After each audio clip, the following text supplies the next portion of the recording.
Studies in the Gospel of Mark. W. J. Hocking.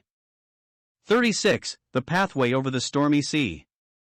1914 152. And straightway he constrained his disciples to enter into the boat and to go before him unto the other side to Bethsaida, while he himself sendeth the multitude away. And after he had taken leave of them, he departed into the mountain to pray. And when even was come, the boat was in the midst of the sea, and he alone on the land. And seeing them distressed, note 1, in rowing, for the wind was contrary unto them, about the fourth watch of the night he cometh unto them, walking on the sea, and he would have passed by them, but they, when they saw him walking on the sea, supposed that it was an apparition, note 2, and cried out, for they all saw him, and were troubled. But he straightway spake with them, and saith unto them, Be of good cheer, note 3, it is I, be not afraid. And he went up unto them into the boat, and the wind ceased, and they were sore amazed, note 4, in themselves, for they understood not concerning, note 5, the loaves, but their heart was hardened. Mark 6 verses 45 to 52, RV. Note 1 tormented, McCL, toiling hard, TSG, laboring, J&D. Note 2 phantom, TSG, ghost, McCL. Note 3 take courage, TSG, be of good courage, MCC1, J&D. Note 4 beyond all measure amazed, TSG, exceedingly amazed, McCL, exceedingly beyond measure astonished, J&D. Note 5 with the help of, McCL, through, J&D. See also note 65A, page 256, W. Kelly's Exposition of the Gospel of Mark, 1907. End of notes. The service of love to the famishing multitudes having been rendered, the Lord did what the disciples suggested he should do earlier in the day, verse 36. He sent the people away. But, first of all, he constrained his disciples to embark in the boat and to precede him in crossing to the other side of the lake near to Bethsaida. See note. Note, this Bethsaida was the city of Andrew and Peter, situated to the south of Capernaum, and therefore not Bethsaida Julius, in the vicinity of which this miracle took place, Luke 9 verse 10. There are some, however, who think otherwise, holding that Bethsaida Julius is the only town mentioned in the Gospels, and they translate pros, over against, instead of to Bethsaida, Mark 6 verse 45. End of note. An unwillingness on the part of the disciples to obey seems implied in the terms of the narrative, such as demanded a certain loving violence on his part to overcome.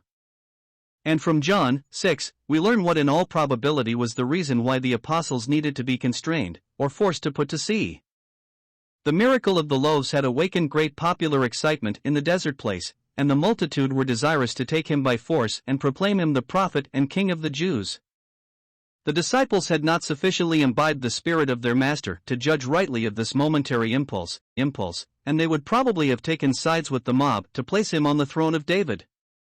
Jesus therefore sent them away, while he himself calmed the turbulence of the people and dismissed them to their homes before night came on. The Lord valued this ebullition of popular feeling aright. He would not receive honor from men, nor would he commit himself to man, for he knew what was in man.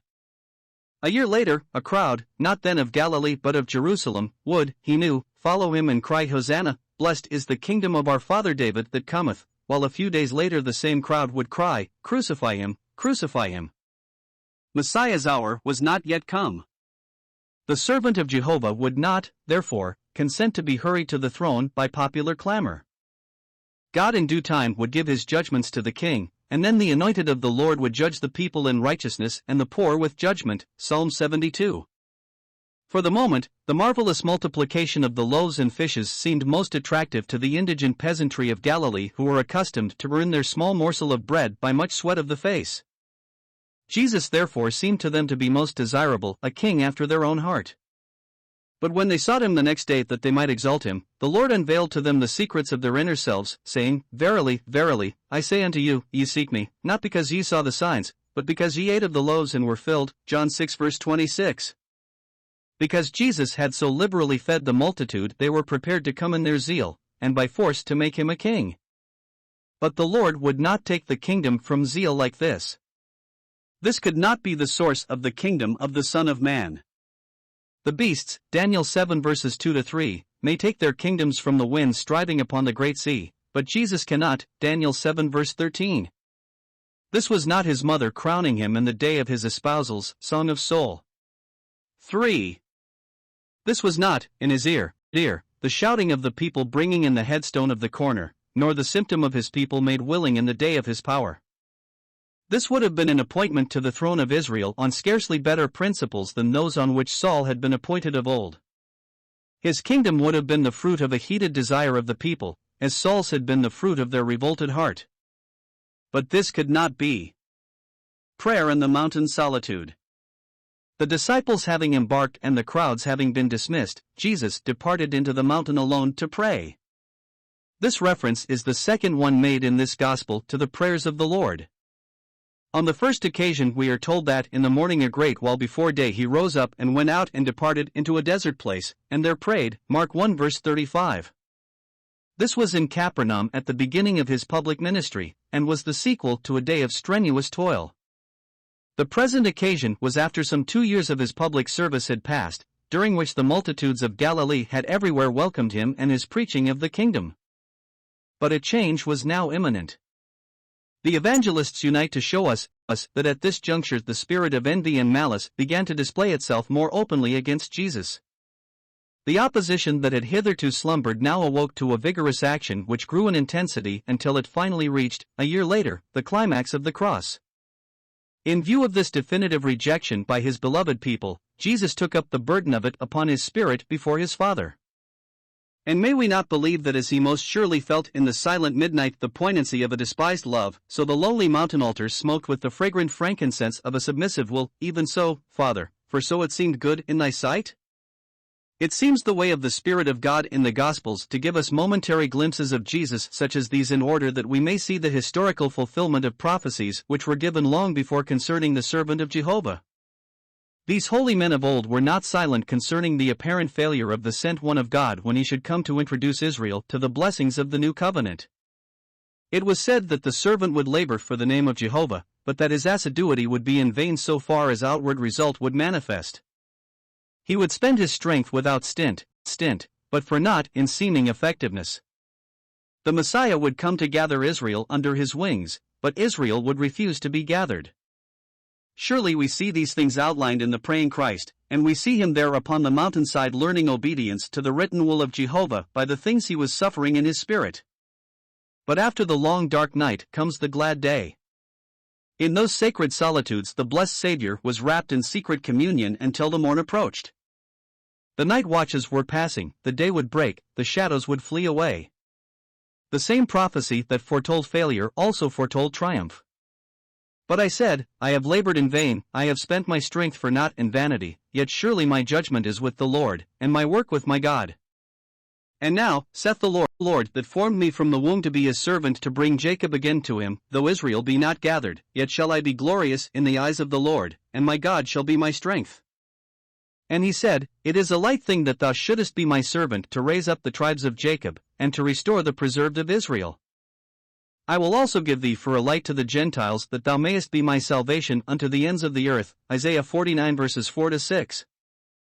There was thus a joyful issue set before the face of the Lord, and in the morning watch he came to his disciples, walking on the sea. The distress of the disciples. A storm was no unusual phenomenon on the Sea of Galilee. Indeed, this inland lake was noted for the prevalence of violent tempests which arose with great suddenness. The apostles were natives of the surrounding districts and were therefore familiar with this feature. And those of them who had been fishermen must often have experienced similar storms in the course of their regular occupation. On this occasion we are told that the sea arose because of the great wind that blew against them. The boatmen had intended to skirt the northern coast, but they appear to have been driven in the opposite direction towards the southern shore. Consequently, though they spent a great part of the night laboring at the oars, they made but very little real progress towards their desired haven, because they were pitting themselves against the forces of nature. And though they struggled zealously to gain their destination, they were no match for the opposing elements. There was undoubtedly a great tempest, but it is not to be gathered directly from the narrative that the apostles were in imminent personal danger. In the case of the storm recorded earlier in the Gospel, the waves washed into the boat, and the apostles felt themselves perishing when they aroused their master. Here it is not stated that the storm threatened to overwhelm the bark, though there must always be danger in an open boat with winds and waves running high. But we do read that the Lord saw the disciples distressed with rowing. Such was the particular difficulty of the moment. They had been pulling at the oars with all their might without making any headway. This was weary work, and dispiriting too. And yet had not the Lord constrained them to embark that evening? And they might have reflected that, in effect, it was He who had set them at this work of rowing in the teeth of a strong gale, and such a reflection would give rise to disparaging thoughts of Him. But was there not some ulterior purpose in the trying experiences of that night?